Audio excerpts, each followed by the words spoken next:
गीता में ज्ञान और विज्ञान भरा पड़ा है। इस बात की मुझे भी खुशी हुई थी कि पाकिस्तान जैसे देश में भी लोग गीता की बात को समझने की कोशिश तो कर रहे हैं। इस पहली बात से मुझे ये भी समझ आया कि जब हम अच्छा काम करते हैं तो ही हमें संतुष्टि मिलती है, सिर्फ पैसों से संतुष्टि नहीं मिल सकती। आपके प्रयास, आपके कर्म सही दिशा में होने बहुत जरूरी हैं। अब क्योंकि मैं श्रीमद् भगवद गीता पर वीडियोस बनाता हूँ, उसके लिए हमें काफी ध्यान भी रखना पड़ता है। दोस्तों, स्वामी विवेकानंद जी ने कहा है, गर्व से कहो मैं हिंदू हूँ। अब ये हर एक सच्चे हिंदू का कर्तव्य है कि वो कोई भी ऐसा कार्य ना करे जिससे हिंदू धर्म को ही लोग बुरा कहें। मुझे और मेरी माताजी को खुशी केवल इस बात से हुई कि मेरे द्वारा बनाई गई वीडियो से श्रीमद् भगवद गीता की प्रशंसा पाकिस्तान के लोगों ने की। अब मेरे को कुछ दिनों पहले एक ईमेल आया जिसमें मुझसे किसी ने पूछा क्या भगवान राम मांसाहारी थे। इस ईमेल में एक वीडियो का लिंक दिया था जिसको खोलने के बाद जो बातें मेरे सामने आई वो बातें किसी को भी परेशान कर सकती थी। वो एक वीडियो अपने खुद के धर्म पर अनेकों सवाल उठाने के लिए काफी था। वीडियो में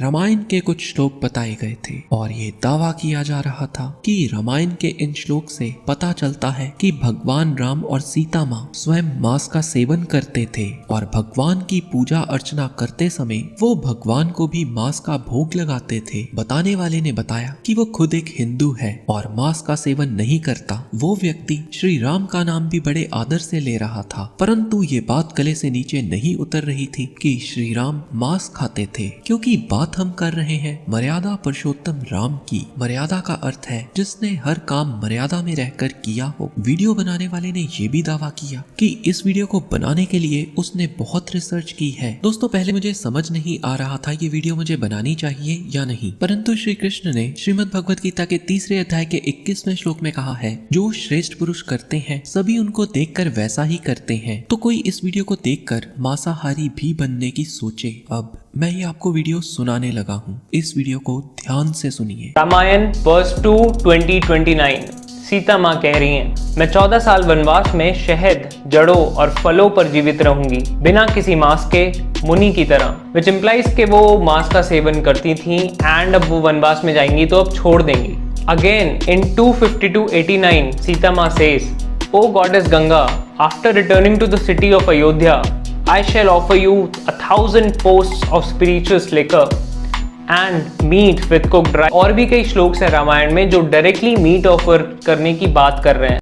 तो अब सबसे पहले तो पहली बात की ही बात करते हैं जिसमें बताया गया है कि सीता माँ कह रही हैं कि वो 14 साल वनवास में शहद, जड़ों और फलों पर जीवित रहेंगी बिना किसी मांस के, एक मुनि की तरह। दोस्तों, वीडियो में मान लिया गया है क्योंकि सीता माँ कह रही हैं कि वो जंगल में मांस नहीं खाएंगी, इसका मतलब है वो पहले मांस खाती होंगी। अब जिस किसी के पास थोड़ी सी भी बुद्धि है वो सोचे, भला अगर किसी को जंगल में रहना है तो मांस खाने की ज्यादा आवश्यकता रहेगी क्योंकि वन में सर्दी होगी, वन में जानवरों का मांस आसानी से भी मिल जाएगा, वन में ठंड भी अधिक होगी। तो जैसे लोग कहते हैं नॉनवेज शरीर को गर्मी देगा, तो अगर कोई मांस खाता है तो जंगल में रहने पर उसको ज्यादा मांस खाना पड़ेगा। और हमारी तरह कौन सा सीता माँ को इस बात की चिंता थी कि जंगल में अगर उन्होंने मांस खाया तो उनके ग्रह नक्षत्र बिगड़ जाएंगे। तो लॉजिकली अगर देखा जाए तो उनको तो कहना चाहिए था मैं जंगल में ज्यादा मांस खाऊंगी। अब सच ये है उस समय भी जंगल में, रेगिस्तान में और ऐसे कई क्षेत्रों में जहां वातावरण कठिन होता था वहां पर फल, फूल,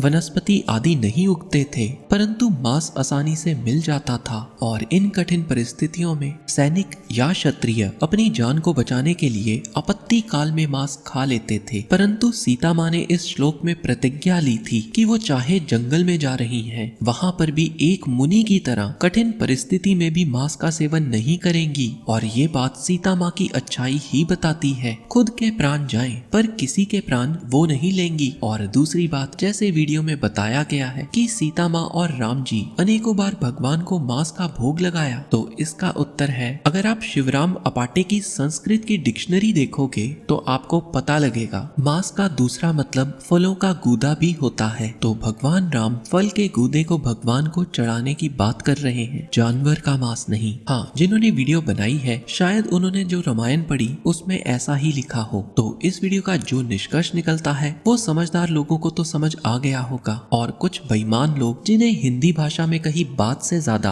अंग्रेजी भाषा में कही बात सच्ची लगती है, उनके लिए निष्कर्ष अंग्रेजी में बताता हूँ। Lord Rama is not non vegetarian, और यहाँ पे इस शब्द जानबूझ के इस्तेमाल किया गया है। जय सिया राम।